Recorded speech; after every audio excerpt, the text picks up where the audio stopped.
Hi, welcome to this Blender video tutorial entitled Snap and Align Tools. Although Blender is certainly not primarily designed as an architectural or engineering 3D modeling program, it does contain a number of tools that allow modelers to move and place objects and sub-objects with a certain amount of precision. To demonstrate Blender's Snap and Align tools, I've placed in my Blender scene two plane objects, one of which is rotated to a 45-degree angle, a cube object, and a sphere object. I'm in wireframe display mode, so you can see the snap and align effect more clearly. Blender has a number of different tools used for snapping and aligning that can be accessed in either object or edit mode. One of these is a set of Snap During Transform buttons located on the far right of the 3D Editor viewport header. The Snap During Transform tools are activated by either clicking on this magnet icon or pressing Ctrl-Tab.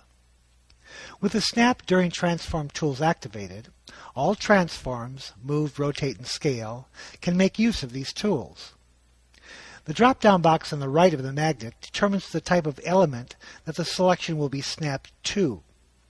This can either be an increment, vertex, edge, face, or volume.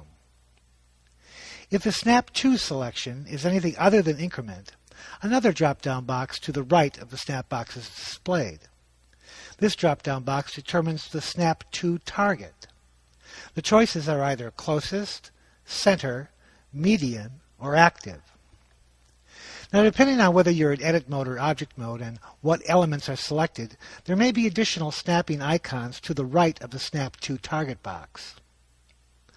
I will set the Snap To increment and select the cube object and then press the G key and move it. With the Snap To set to increment, the cube snaps when moved one Blender unit along either the X, Y, or Z axis at a time. This is identical to the snapping effect that we would get by simply holding down the Control key while moving, rotating, or scaling an object. As such, we can hold down the Shift key while moving the object and it will snap 1/10 of a Blender unit at a time. I will switch the Snap To vertex and leave the target at the default closest.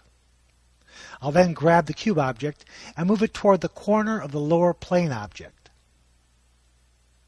Notice that at some point a white circle appears around the cube vertex and the plane vertex, and the cube snaps to that position.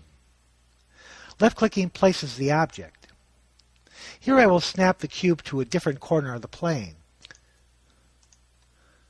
Now this is a bit tricky, but it seems to me that the snapping is easier to control if you place your cursor near the corner of the cube you want to snap before you press the G key.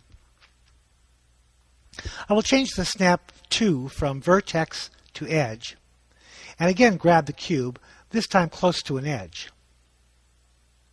This time as I move the cube, it snaps, with the same white circle, to the edge of a plane.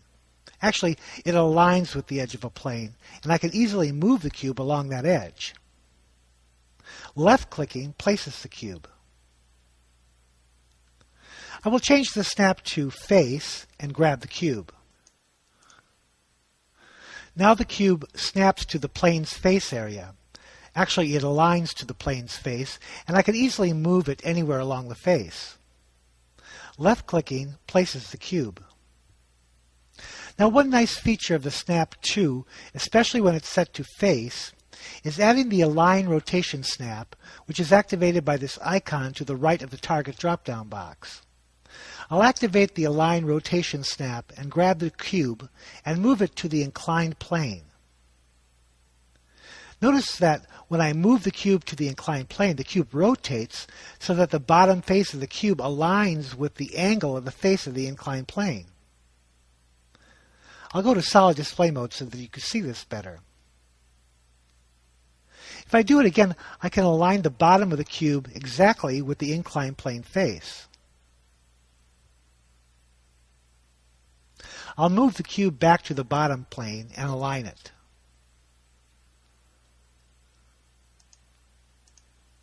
I will turn off the Align Rotation and change the Snap To volume.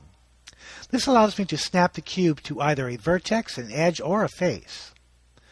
Now, as you can see, this is quite difficult to control. I'll change the snap to vertex and the target to center. I'll grab the cube and move it around the lower plane. Here the cube's center or origin point snaps to the plane's corner vertices. I have found that this is easier to control if you place your cursor near the cube's center point before you hit the G key. The same effect works for snap to edge, face, or all of them with snap to volume. Setting the target to median is the same as setting the target to center, if the object's origin is in the center of the geometry. However, when multiple objects are selected, here I'll select both the cube and then the sphere, the median point between the two objects becomes the snapping target. This also works with either the snap to vertex, edge, face, or all with volume. Setting the target to active means that the center or origin point of the active object, in this case the sphere, becomes the target that is snapped to either a vertex, edge, face, or all with volume.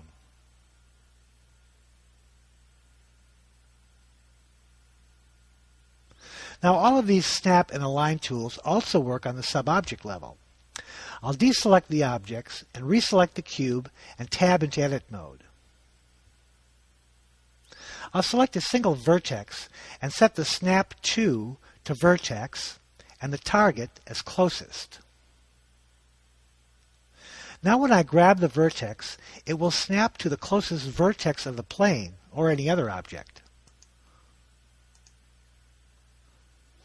Again, it is easier to control if you place your cursor close to the vertex before you hit the G key.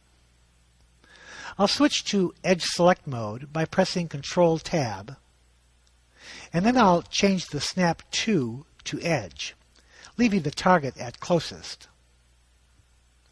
Now when I select a cube edge, it will snap to any of the plane's edges. I'll undo this snap.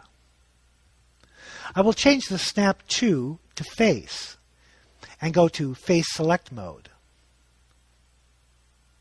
Now when I select a cube face, it will snap to the plane's face.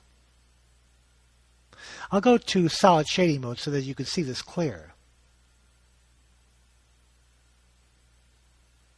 Blender's snap and align tools are quite useful when modeling, especially when the mesh structures are quite simple. Now Blender has another set of snapping tools that, although are more limited in scope, are certainly more straightforward in their use.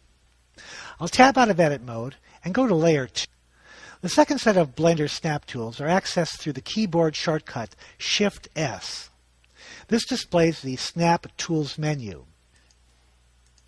Here you can either snap the selection in either Object or Edit mode, or you can snap the 3D cursor. The snapping to the grid, either the cursor or the selection, is in my opinion quite limited, as it depends upon the view that you are in, and more importantly the level of zoom you're at, as the background grid changes with the advancing and retreating zoom levels. The other snap features are quite useful. For instance, say I want to place one of these tube objects directly on top of the other tube object. First I will select the second tube object and tab into Edit mode. I'll select the bottom center vertex. I will then press Shift-S and select from the Snap menu Cursor to Selected. This places my 3D cursor at the same location as the selected vertex. I'll then tab out of Edit mode. With the tube object still selected, I'll press Shift-Control-Alt-C, which brings up the Set Origin menu, and select Origin to 3D Cursor. This places the object's origin or center point to the bottom of the tube at the location of the 3D cursor. I'll now select the other tube and tab into Edit mode.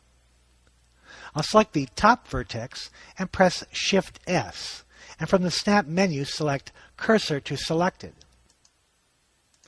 This places my 3D cursor at the top center of the tube object. I will then tab out of edit mode and select the other tube object and again press Shift S. Here I will select Selection to Cursor. Since the origin point was at the center bottom of the tube, it snaps to the center top of the other tube where my 3D cursor is located.